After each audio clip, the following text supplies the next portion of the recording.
Man, we're doing something a little bit different today. This is an unboxing, if you will, of a pack of cards. I picked these up for the first time in, gosh, looks like 38 years. This was a staple of my youth collecting. It's a Revco exclusive. I don't know if the kids are familiar with those these days, but you used to go to the drugstore, and they, I guess, had their own exclusives on things like Fleer Baseball's Hottest Stars. I picked this up at the antique mall. Still has the cellophane wrapped around it for the purposes of this. I think, we're not chasing big hits in terms of jerseys and autographs. We're just looking through a set of 44 of the best stars from the 1980s. And in fact, 1988 is the year. And these were, oddly enough, something that I ended up getting like packs when I was a kid. But it's the same set. So I just kept getting the same cards over and over. But it gave me a very intimate knowledge of this set, and also a crash course, if you will, on some of the best players of this particular year. And kind of, I don't want to say lit the fuse for my collecting and my baseball knowledge, but it certainly helped out. Fleer, Baseball's Hottest Stars, 1988, courtesy of Revco and your local antique mall. Let's rip these things open. A lot of Hall of Famers, a lot of stars in here. That's the whole point, though. It is Baseball's Hottest Stars. We'll put that right over there for the time being. We'll start out with the Hall of Famer Alan Trammell. We've got Pat Tabler. Rick Sutcliffe, great pitcher from the 1980s. Darryl Strawberry, if you're talking about hottest stars of this particular decade and this, glimpse in baseball history, Darryl Strawberry might have been the hottest star of the time. At least one of the most popular. How about Ozzie Smith, the Wizard? Dave Smith, closer for the Astros. One of the hottest stars? I don't know. Ruben Sierra, he was an up-and-comer with the Texas Rangers at this time.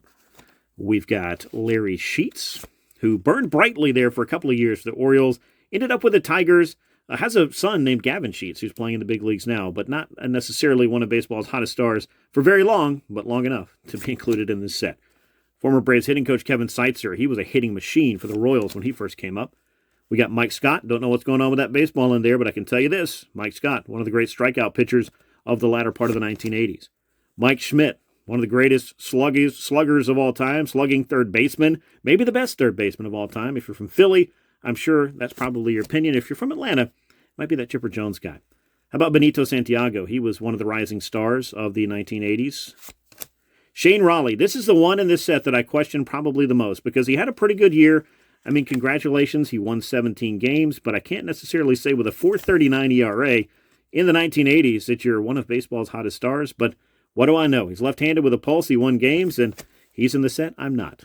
How about Tim Raines, one of the great leadoff hitters of all time? Took him too long to get in the Hall of Fame, in my opinion, but yes, I mean, absolutely, one of baseball's hottest stars at the time. Kirby Puckett, growing into his power. This was his second consecutive year of big power. 31 homers in 86, 28 homers in 87. Kirby Puckett becoming a fixture for the Minnesota Twins in center field. And how about fixtures in Atlanta? Dale Murphy, one of the great players of all time, one of the great men of all time, certainly belongs in the Hall of Fame, in my opinion. And this, one of the best years of his career he's coming off of. If you look, 44 home runs for Murph, a career high, another 100 RBI season, had the stolen bases, the run scored, all of those things. It was just after this that those numbers wouldn't pile up with quite the same for Murph. But overall, a great Hall of Fame resume, a two-time MVP, one of the most popular players, and again, one of the best men who's ever put on a baseball uniform. I'd love to see him in Cooperstown. All right, we have our stickers, so let's take a quick stop here to look at those. We got the Padres. We got an Astros Mariners double sticker. These always ended up on my folders for school. We got the St. Louis Cardinals. We've got a Giants and Royals. We've got an Astros. That's just such a cool, classic of the moment logo, if you will. But I do love it. And we got the Pirates and the Blue Jays. That rounds out our stickers for this set. All right, how about the Hall of Famer Jack Morris? We got Kevin Mitchell, a future MVP. Mark McGwire, a Rookie of the Year that year, set the home run record with 49 homers as a rookie for the Athletics in 1987. Blackjack McDowell, really before I felt like he had established himself, but an up-and-comer and good enough to be included in this set for sure. At least in Fleer's view. Donnie Baseball, Don Mattingly. Mark Langston, great strikeout pitcher from the 80s. Jimmy Key, one of the most, durable and useful starters for the Blue Jays and Yankees. We got Wally Joyner. He was super popular and also came up with big-time power.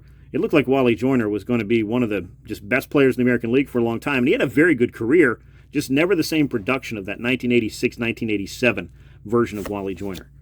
Ted Hugera, great strikeout pitcher for the American League, Milwaukee Brewers.